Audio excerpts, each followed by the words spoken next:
over the break, I came across this in the BBC, and there's a department store in Japan that decided, came together at a suggestion from employees, from women in particular, employees, that it would be a really good idea if somehow women were identified or could identify themselves at the periods on the days that they were bleeding, so that they were menstruating. My wife calls it bleeding. She always had this idea, like, people have all these euphemisms to talk about what it is when you have your period, your cycle, your this, your that. And for her, it was always just, I'm bleeding. Let's just be really clear about what it is. So I just call it bleeding.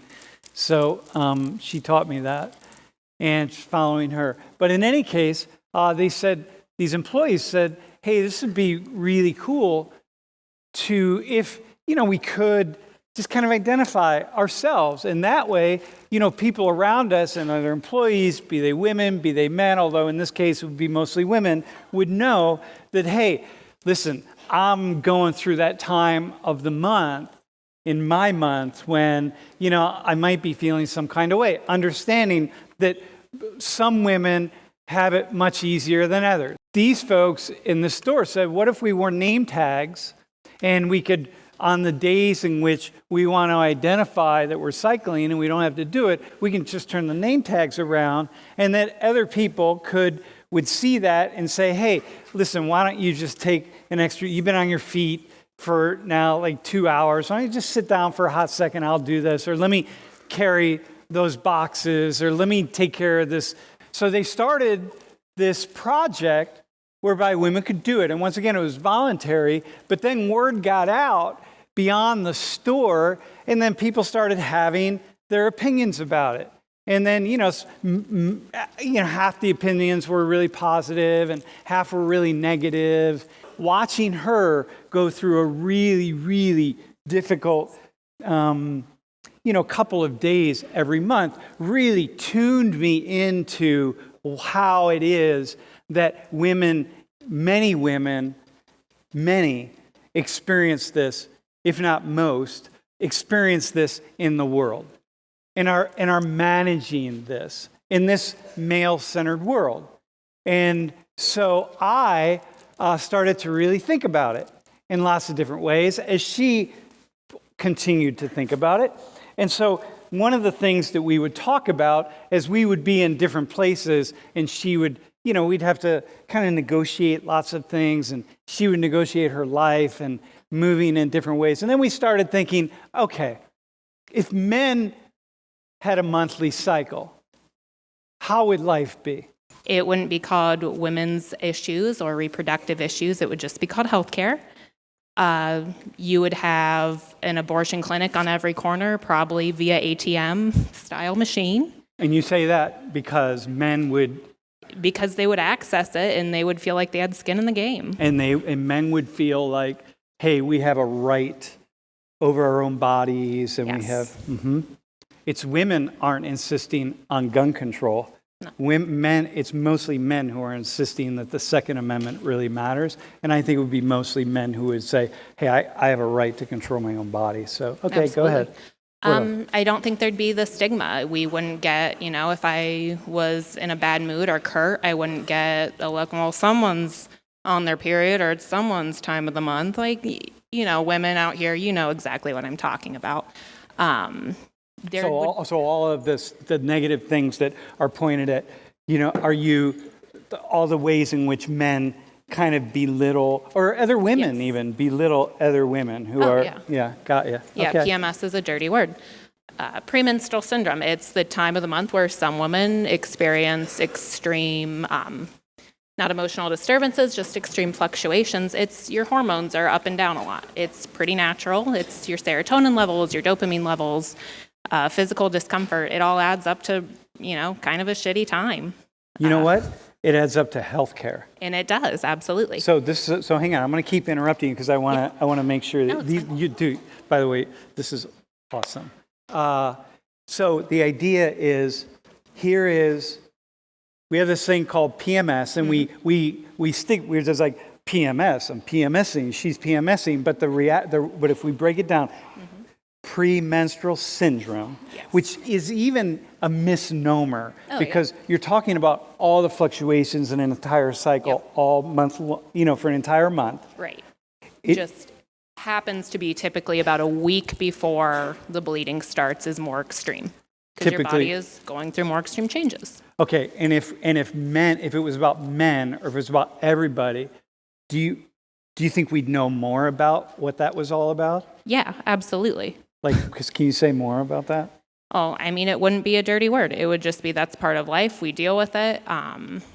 It's actually kind of hard to say, thinking about how men don't talk about their feelings. Maybe we wouldn't.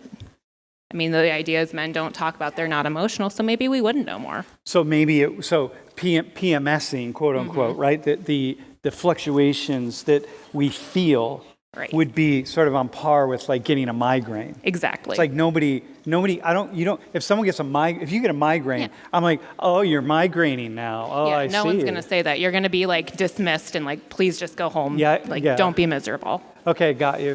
All right. What else? Go ahead. Sure. I think there's an idea too, there's a really real medical concern for some women who have PCOS. That's, for those who don't know, polycystic ovary syndrome, which is, I can't say from experience, extremely debilitatingly painful. So it's not just run-of-the-mill kind of stuff. It's really bad, can be really dangerous. You can bleed out. It's so extreme. Uterine fibroids. It's not just being on your period for some women. So let me ask you this. What are some of the things that allow women, that makes it easier? So if you're part of the female population, see, can I just jump in? One thing that's happening in your generation a lot is people are using birth control as a way to manage all of the symptoms and all of the experiences of a cycle. Right. And so there's a lot of people in here who, you're managing it on birth control. So a lot of women who don't really understand all of the things, some of the things that you're talking about. Right. Whereas in my generation, we didn't use birth control. Birth control wasn't used in that way. And so, you in a class like this, a huge, much larger segment of women would feel themselves the really difficult experience of their cycle, whereas now it's much smaller. Absolutely. So how do you think we would, if men were menstruating, how would we organize things? You would get flex time at work if you needed to take a flex day because you weren't feeling good. People would understand instead of roll their eyes at you. So you think it would just be a given? Yeah, absolutely. It would just be part of the human experience, not necessarily a gender or a biological sex experience. Mm-hmm. It's part of the human experience. Yes. What else? I mean, I think that the way our paid time off would be structured differently. It wouldn't be, 2 weeks worth of sick time. It would be a flex day here and there, and that would be totally normal. I'm a little older than probably most of you. I've worked in a professional setting, so saying I wouldn't have to wonder if it was worth going into work or if I should dip into my sick time. I would just be able to get the time off that I needed because I wasn't feeling well that day. Maybe it would be more like a 4-day work week instead of a 5-day work week, or I could work from home if I wasn't feeling good. And there are many cultures, by the way, where women will get guaranteed 1 day off every month. Right. And the 1 day is they can use during their cycling time, but they don't have to use it. Right. But that's just part of it. So what about things I always had this idea, or my wife and I would talk about, if it were, there'd be heating pads everywhere. So in a classroom like this, you might come into the classroom, it's just would be a given, right? Because men, it's just normal for us. You'd come in, maybe you go to the back, you'd reach in the box, you'd get a heating pad, you'd take it to your seat, because it'd be because this heating pad really makes me feel better. And you'd sit down in the seat and why isn't it that way? It would be comfortable for everyone if we could get a heating pad, whenever our neck hurt or something. So. But men don't understand what that is, right? What it means. Yeah. So I mean, tampons wouldn't be ungodly expensive and hard to find. We wouldn't have to like secretly whisper to people if we needed to borrow one from them. Or they'd be available in every bathroom. And everywhere, absolutely. Wherever you went. I just feel like mental health would have like blown up way more, way earlier. Like I feel like our generation through social media is spreading awareness. But if guys like when they started like, I guess, menstruating and having like that giant hormonal imbalance, they would experience like a lot more emotion. So like the greater picture would just see like a more, I guess, accepting of mental health, and it'd be like, we'd be way more advanced with it. It would have started like a while ago. Right. So it would be it just would be built into the way we are. I also feel like, kind of like elaborating on what you said earlier, that, like, you know how like you go to like a stand or something like that and they have like free condoms and they hand out those. I feel like they would do the same thing with like sanitary products like pads and tampons as well. And they wouldn't be like how you said, they wouldn't be like a secret anymore. I feel like they would just be like handed out more often. Like the equivalent of like how people hand out condoms. Like if you're getting your book bag out, if you're getting stuff out of your book bag in this class and you accidentally, pull out a couple tampons or something fall out onto the floor, you're like, how many people in this class, if there are guys around, how many people would feel mildly embarrassed? And how is it and why would you feel mildly embarrassed? Like, you just never would. It just would be like, I don't know, like, hey, I need a pencil for the quiz. Does anybody have a pencil? So like you would just ask, does anybody have a tampon? Like I just need that. Like this would be the kind of stuff that would be just so normal. All right. I don't think it would be that different. You don't think it would be that different than it is now? I mean, I think our country at its inception was, it was founded on like the Puritan beliefs and the sexual stigmatization, like in the culture is just pretty prevalent. Like I don't think it's really that. But a period isn't sex. It's just part of it's what your body does. I can't control it. You can't control it. It's like, imagine having a stuffy nose and just like feeling embarrassed you have to ask people for a tissue. Right. Well, I don't think I think that's like a false equivalency. I think you basically have to say like. No, it's not. Well, no, just hang on. Go ahead, because I'm gonna turn your idea. But go ahead. Okay, no, go ahead.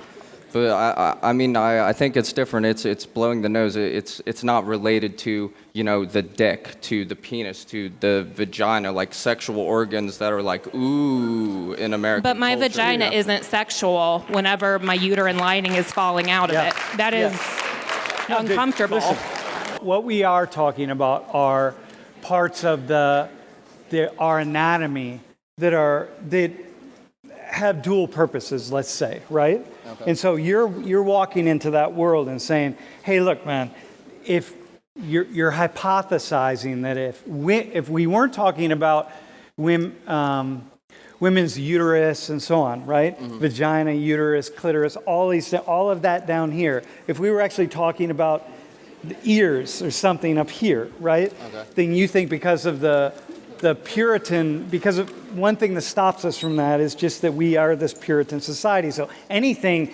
connected to reproduction or sex in any way, you have the idea that actually holds us back from having, from being more open. I mean, that's what I think it bars a dialogue.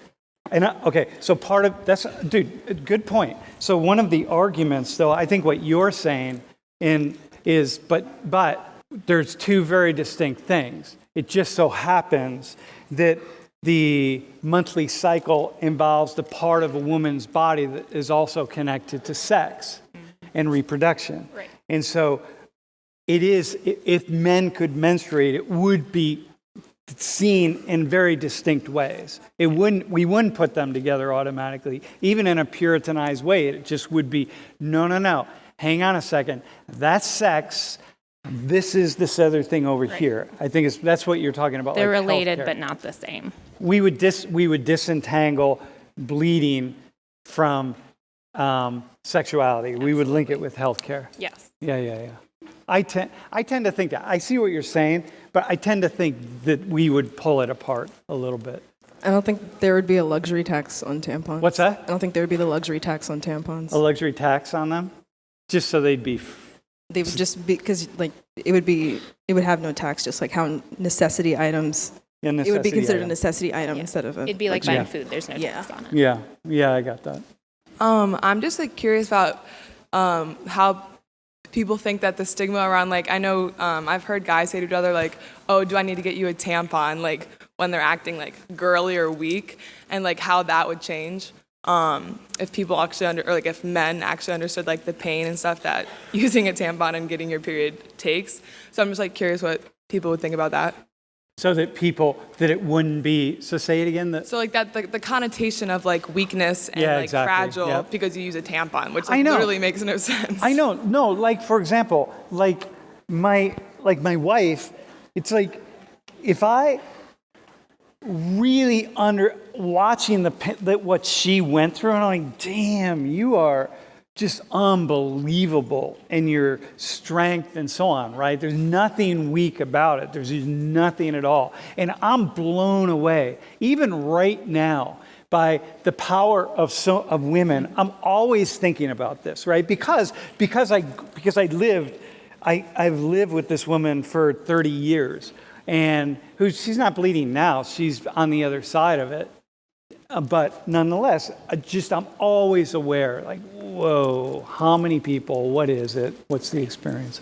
I also feel like on top of like the perception changing, we would also have different types of arguments, because like a lot of things that women consider a women's issue would no longer be an issue. Like we would have more open conversations and more people would know about what the pink tax is, and people would advocate more for like feminine products in all countries, because there are a lot of countries where like females can't go to school for like the entire week when they're on their period because they just don't have like the hygienic products that are necessary, and they don't have anything that they can do for it. And then we'd have a different discussion on birth control products, because we would realize how much of an effect birth control products have on like the menstrual cycle, and it's more like for more purposes than just Right, so how valuable that is and how important it is. Like we would talk about, we used to have, Lori and I were part of a project in Ethiopia,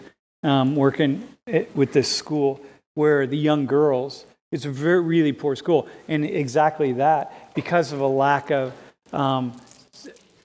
any kind of feminine hygiene products, and these are starting at a young age, would just have to stay home because they just couldn't go to school, right? And think, man, like really trying to understand the complexities of that. Just like from another side, like I'm from India, so there's like a lot of period stigma there when it comes to like religion, and it's been getting better, but like not, it's like been very recently.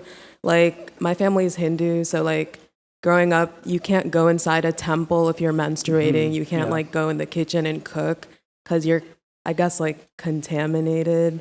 And I know like, not for me, but like when my mom was growing up, like when she was on her period, she grew up in like a village. So there was kind of like a hut that like you went to in the back of the house and you kind of stayed out your period.